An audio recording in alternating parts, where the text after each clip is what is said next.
Hi. Tonight I had a chance to watch 50/50, the new and upcoming movie by Jonathan Levine.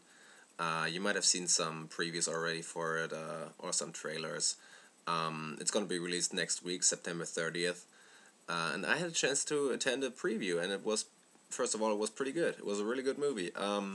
It's starring Joseph Gordon-Levitt, who's a rising star. I mean, you probably know him from 500 Days of Summer and Inception, or even way longer ago, 10 Things I Hate About You. Seth Rogen is also in it, Anna Kendrick is also in it, Bryce Dallas Howard is also in it. And this movie is a comedy. It's a comedy slash drama about cancer, which is a pretty serious topic. And as weird as it sounds, it succeeds in being a comedy about cancer. I mean, it's a tough subject, of course, but it was really well done.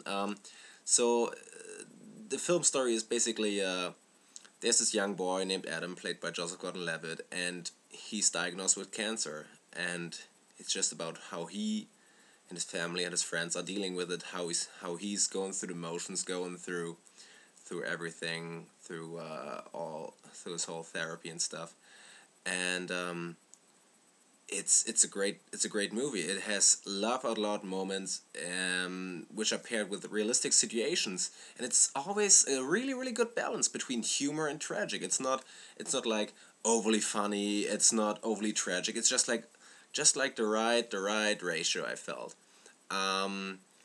So the main character is played by Joseph Gordon-Levitt. As I said, he's a rising star. He's really good.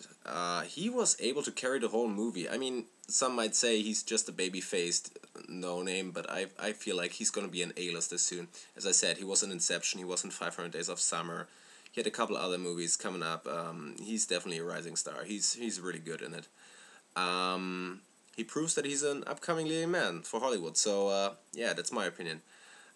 So his best friend is played by Seth Rogen, and we all know Seth Rogen from movies like Superbad or Knocked Up.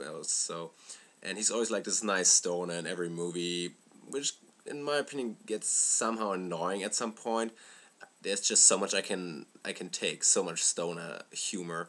But in this movie, he's really funny. He's like honestly funny and not annoying like in other movies.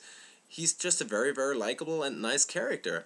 And then we have Anna Kendrick. Anna Kendrick plays the therapist of Joseph Gordon-Levitt in this movie. And although she's pretty young and sweet and very nice and pretty and whatnot, she's very authentic in the role. She plays an inexperienced to-be doctor, and she's good. She's good, and she just proves that she's just like Joseph Gordon-Levitt. She's like an upcoming big star. I mean, she was in the shitty Twilight movies, but she had a leading role in Up in the Air next to George Clooney and Vera Farmiga, and I think she's just on her way up, and she definitely did a good job in this movie as well. But my favorite performance in the whole movie was by Angelica Houston. She played Adams, or Joseph Gordon-Levitt's mom, in the movie, and she doesn't have very much screen time, but she's a real scene stealer. She's just very authentic. She just has this screen presence. I can't really say what it is, but like if you see her, she's just like a great actress. I mean, she won an Oscar back in the 80s, but she's so underused. I mean, she's getting old, and like in Hollywood, it's hard to get roles if you're like getting old, and especially if you're a woman. But she's every time I see her, like in a Wes Anderson movie or something like that, or even this one, she's just great. She's a great actress. Why is she not used more like that? Yeah, she was great in that movie. She's definitely my favorite performance. But most importantly about the whole movie, it is set in Seattle, and I mean, I live in Seattle. I love this town, and I love seeing it being on screen, and I love that this movie didn't use like any other cliche city. It was not New York, not Los Angeles, not Chicago. It was Seattle, and it had this really Pacific Northwest feel to it, and I just love that. It felt authentic and real.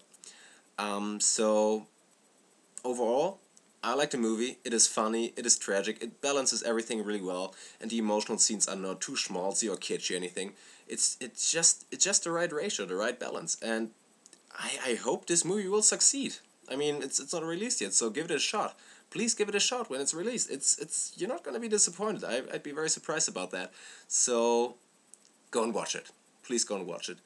Also, read about it on my blog and about other movie reviews. The link to that is in the description below the video. So, yeah, go watch this movie.